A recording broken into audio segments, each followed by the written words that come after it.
Biglang gustong ipagmalaki ni Bossing yung mga pinaglumaan niyang cellphone. Kaya inilabas niya lahat at pinakita sa akin. Alam niyo ba kung ano ito? Tingnan niyo, ito yung sinauna pang beeper. Hindi na ito naabutan ng mga Gen Z ngayon. Kasi kung hindi ako nagkakamali, 1980s or 1990s pa to. Nung hindi pa masyadong uso ang cellphone, bes. Itong ganitong cellphone hanggang ngayon medyo nag-i-exist pa kasi hindi pa to masyadong kalumaan. Mga early 2000 siguro kung hindi ako nagkakamali. Ito rin, yung ganito ring model. Ganito yung mga itsura ng mga unang model noon at hindi pa colored. May mga antena pa nga oh. At hindi pa touch screen kasi yan naman yung mga naunang mga nilabas noon.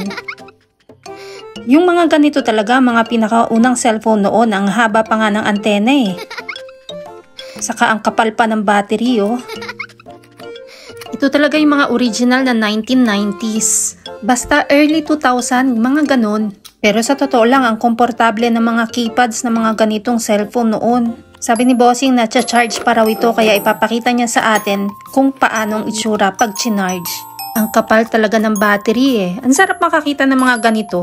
Yung makikita mo yung mga sinaunang model at marirealize mo kung gaano na tayo ka-high-tech ngayon. O i-charge niya raw para ipakita sa atin na gumagana pa raw itong cellphone na to. Nacha-charge lang pero syempre hindi na yan nagagamit at natatawagan. Sige nga, tingnan nga natin kung gagana pa.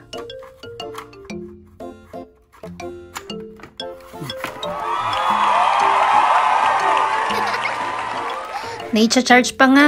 So inipon-ipon pa niya ito simula noon hanggang ngayon. Kasi sabi niya nakakahinayang daw itapon, remembrance niya ito noong early 2000. Dati raw kasi kapag ka may cellphone kang ganyan, pinagtitinginan ka ng mga tao kasi ikaw pa lang ang meron noon. Kasi dati hindi naman lahat ng tao ay may cellphone na. Yun lang may mga budget at mga nangangailangan talaga for business or work. Hindi katulad sa generation natin ngayon na lahat may cellphone na kahit nga bata nagsi-cellphone na.